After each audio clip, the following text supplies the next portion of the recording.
Welcome, I'm Jon Caldara, president of the Independence Institute and your devil's advocate. A little later in the program, Rob Nadelson, constitutional expert, will take a look at how some of the major media is misrepresenting the Constitution. But first, we're going to do a lot of this for the next 14 minutes. Dan Caplis from 630 KHOW, glad to have you. Can we do this together? Come on, we'll do it together.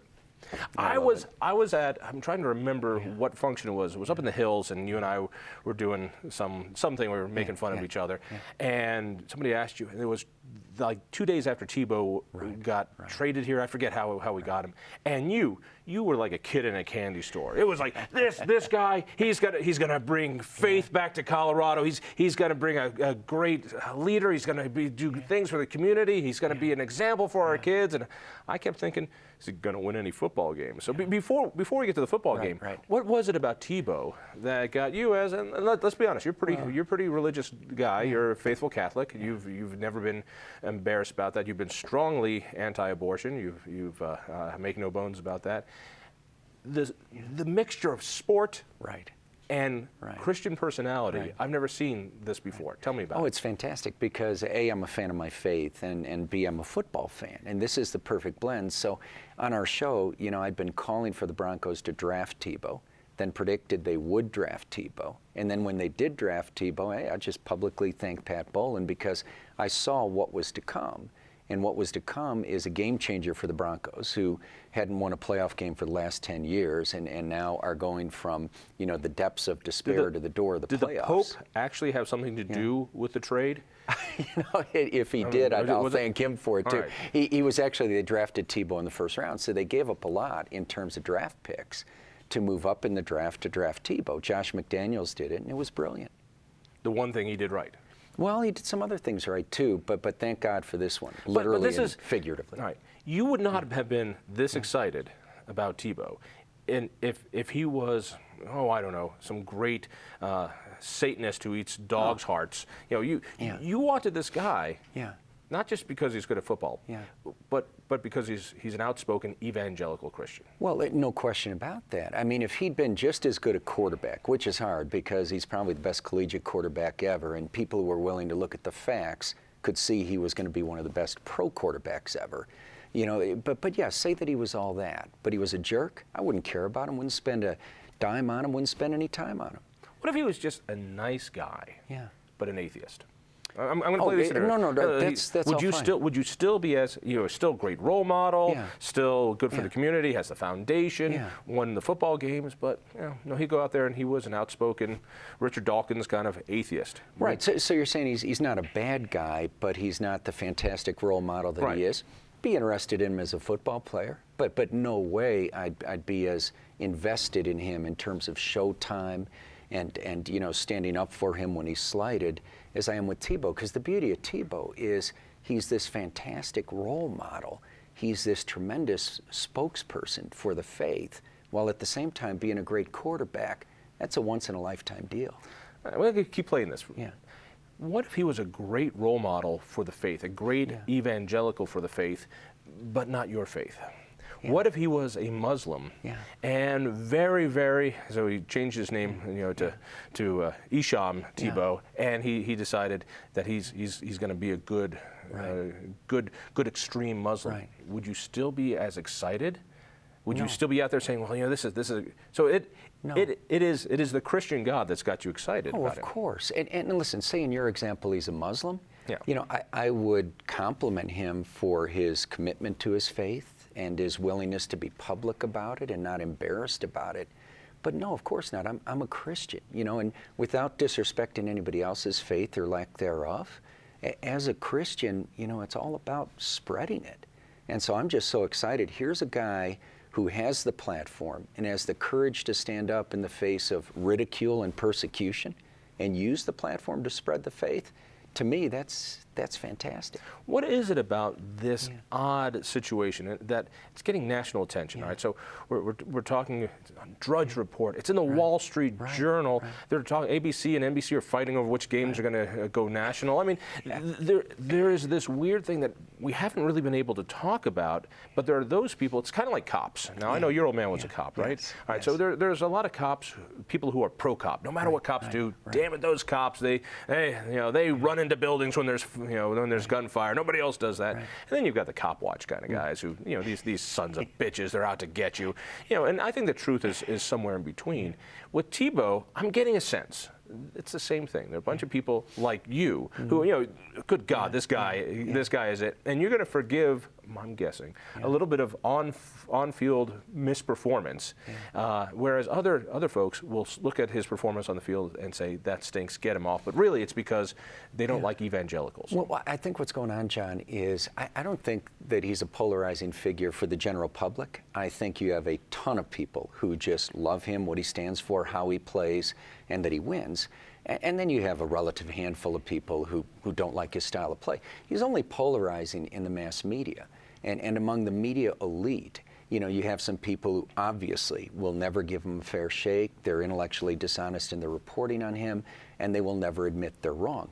That's what makes him, quote unquote, polarizing. But among the general public, no. I think you either have the strong supporters who are thrilled he's there, like me, or you have a bunch of folks who are just okay with it. There are also professional football players. I believe Kurt Warner and other Christian quarterbacks who have advised him, at least via the media, to say, that's good, we're glad you're evangelical, but you don't need to wear it on your sleeve. You don't need Bible verses under your eyes when you put on the makeup, and you don't need that prayer sessions.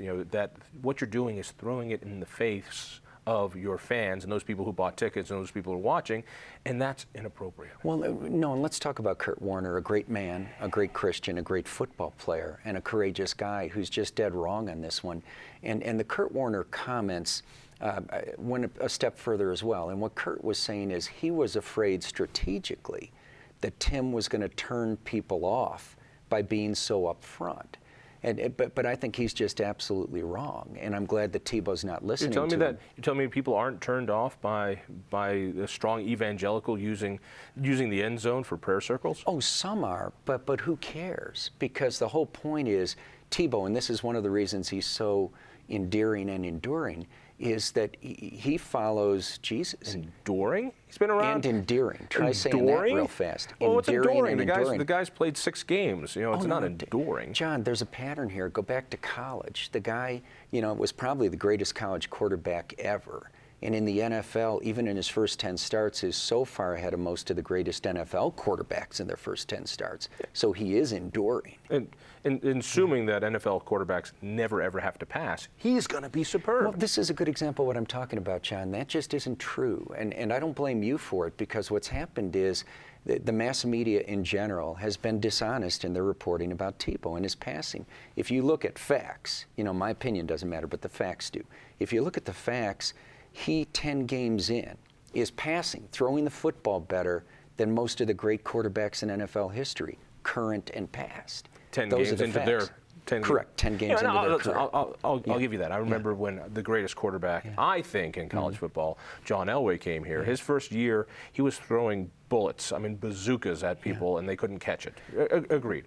But the evangelical aspect, some say, even Christians, Kurt Warner saying, you might not be doing us a favor, and you might not be doing yourself a favor by doing it. Tone it down a little bit and do the soft sell. Well, and that's wrong on so many levels. First, I think as a practical matter, they're wrong. And there's lots of evidence of that. Yesterday I'm in federal court in Wichita, Kansas, and all the cab driver wants to talk about is Tim Tebow. My dad, a Chicago police officer back in the Midwest. More people are talking about Tebow. At the Minnesota Vikings game on Sunday, after Tebow scores that 2-point conversion, much of the crowd is chanting Tebow, Tebow. So A, I think they're wrong strategically. People love his courage in standing up for his faith. But B, even if people didn't like it, so what? He works for Jesus. That's the beauty of Tim Tebow, is he'll stand up and say it. I work for one guy. His name's Jesus. And then people know that's I work for one guy, Pat Bowlen. That's the beauty of Tebow. Tebow stands up and says, no. He says, this football's great because it gives me a platform, but it isn't that important, which is one thing that allows him to play real well. He keeps it in context. He has one boss, and his name's not Pat Bowlen or anybody else. His name is Jesus Christ. And he's unapologetic about that, and that's part of his huge appeal, and B, his success, his impact. All right, so let's just get down to the very basics of this. God wants the Broncos to win. Oh, I'm not saying that. Well, no. Let me say that God obviously wants him. I mean, otherwise he wouldn't have brought down this enduring and endearing guy who works just for him. I think it's pretty obvious. I mean, at this point, am I pretty fair in putting what's left of my 401k to the bookies here? Because this, he works for one guy. Right. I'm assuming that guy's on his side on the football field. Well, I'm not saying that. What I'm saying is the important thing you think he is, to paraphrase Abraham Lincoln, the important thing is that we're on God's side, and Tebow has said that over and over again. So you've never heard Tebow say, you'll never hear me say, that God wants the Broncos to win games. None of us know God's mind. God has a plan for you, for me, for Tim Tebow, but where that plan will go from here, none of us know. I'm imagining God sitting down on a Sunday, wearing a jersey, having a six-pack, and watching the game. That's what I'm seeing. You're telling me you don't see that as well? I'm thinking God has football's real low on the food chain for God, I'd guess. But Tim Tebow is not. You and I aren't. So I think God is using Tebow like He uses you and me. But what the ultimate plan is there, I have no way of knowing. But I know that Tebow has been true to his purpose, which is use his God-given talents, get this platform, use it to spread the word. He's done that as well as you can do that. You believe he is going to impact people to come to the Christian faith more than he will repel people from the Christian faith? Oh, without question. But I also don't think that equation is what's critical. I think it's being true to his marching orders. And Jesus laid those marching orders down in the gospel. Be true to the marching orders and then trust God that things are going to work out the way the big guy wants them to work out. And by the big guy, I don't mean Pat Bowlen. Though I think we should thank Bowlen for drafting Tebow. Tebow's working for one guy. If God doesn't want the Broncos to win, can at least he give us a message as to the point spread? I'm not expecting that. I'm sure. Could you ask? Yeah. You have a much clearer path than I do. I'm not expecting that. But clearly, if you just follow the facts, none of what's happening now is a surprise, which is why Craig and I on our radio show before the season started said the Broncos were making a tragic mistake benching Tebow. We predicted exactly what would happen now would happen if you played Tebow, but that's obvious to anybody if they just look at the facts. Let's go ahead a few years. We were both lucky to be in a town where one quarterback was there for 17 years. Right. I mean, unheard of. I mean, ever since I was 14 years old or something. I mean, it was just incredible, absolutely incredible. That kind of longevity in sport just doesn't make it. Is Tebow going to be around that long? If not, will he be remembered the way you want him to be remembered? Well, two things. First, there's every reason to believe right now that if the Broncos support Tim Tebow the way they should support him, and if God willing Tebow stays healthy, he'll be around that long and he'll enjoy that much success or more. Beyond that, I'm sorry, your second question was pure football. If he screws up, will he be remembered as a great evangelical? Oh, of course. If he gets canned, but he's of course. I mean, he's already building a hospital in the Philippines. He's already impacted this country in a way no player has in decades. But as a practical matter, very small chance hospital in the Philippines. Doesn't that just sound like some sort of drug laundering scheme? Thank you so much. Thank you. Stay tuned.